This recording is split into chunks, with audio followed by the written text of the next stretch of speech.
Eh bien bonjour à tous et bienvenue dans ce tutoriel pour prendre en main Virtual Audio Cable. Donc si vous êtes là, je pense que votre installation de Virtual Audio Cable s'est bien passée.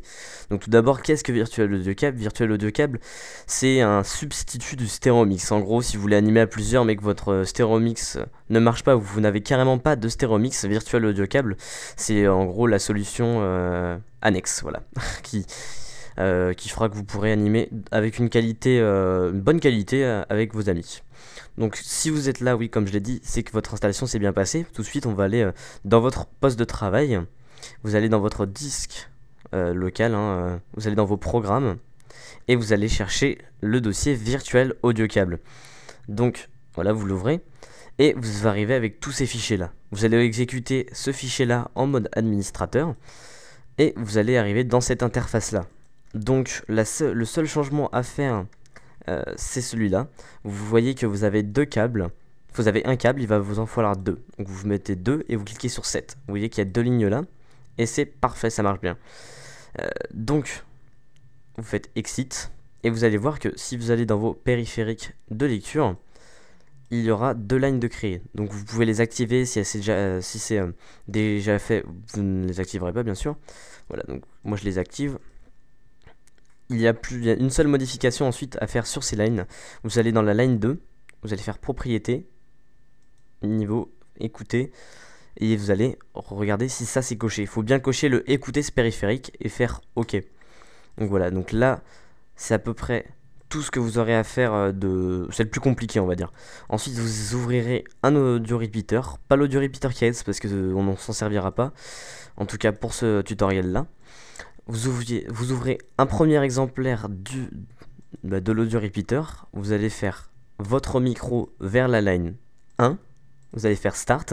Donc vous voyez quand je parle, ceci bouge. Ça veut dire que, en gros, quand je remplacerai mon micro sur Skype par ça, par la line 1, le son de mon micro ira dans la line 1. Donc vous allez voir à peu près après.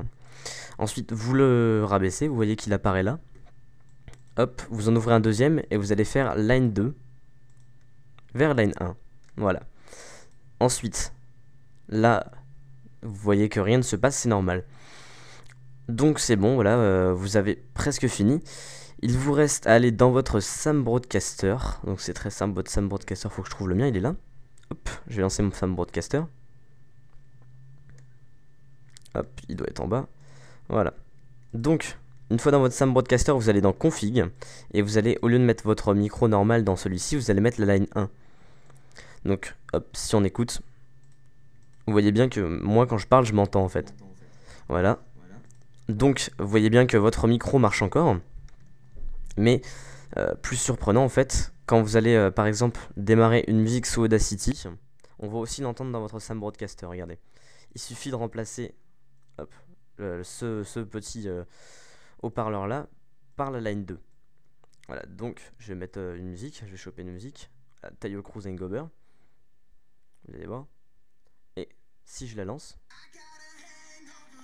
vous voyez bien que mon Sam bouge. Voilà, donc vous avez bien vu le Sam bouge. Je vais vous le faire en live, regardez. Là, il y a juste ma voix qui bouge, juste parce qu'on entend ma voix. Voilà. Donc c'est pas très fort, c'est normal. Voilà. Donc regardez.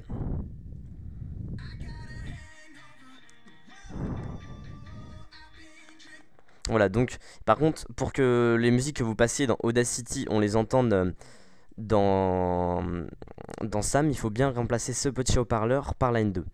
Donc là, pour l'instant, c'est bien joli, mais ça ne vous sert pas à grand chose.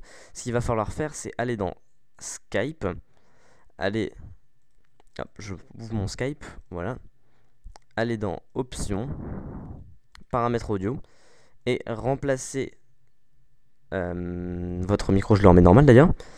Voilà, donc vous remplacez vos haut-parleurs par la line 2. Donc je vais rabaisser Skype.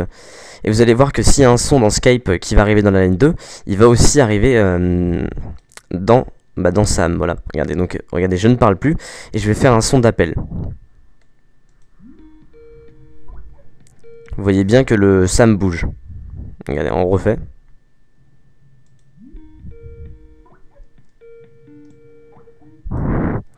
Voilà, donc si vous avez fait tout ça, normalement ça devrait marcher. Voilà, mon micro est un peu fort d'ailleurs. Je vais le rabaisser encore. Voilà, donc retourne, moi je le rabaisse mon micro. Donc si vous avez fait tout ça, normalement ça devrait marcher, vous ne devriez pas avoir de problème. Euh,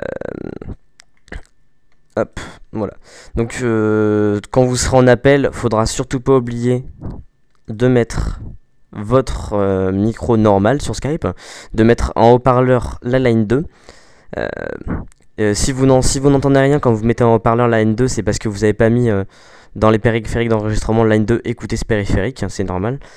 Enfin, vous faites enregistrer, c'est bon. Donc voilà, donc vous avez tout configuré. N'oubliez pas dans SAM de mettre votre micro en line 1. Et si jamais vous avez des problèmes, vous pouvez me contacter sur Skype, parce que vous avez mon Skype, ou même re-regarder le tuto, histoire de vous familiariser avec le logiciel. Donc, bien sûr, ça sera une opération à répéter, en tout cas pour le démarrage des deux audio repeaters. À chaque fois que vous voulez démarrer votre stéréo mix. Voilà, donc j'espère que ce tuto vous aura aidé. Voilà, donc maintenant vous n'avez plus aucune excuse pour ne pas animer avec des personnes. Voilà, donc bonne fin de journée à vous. Et voilà, bonne animation sur Rapidement.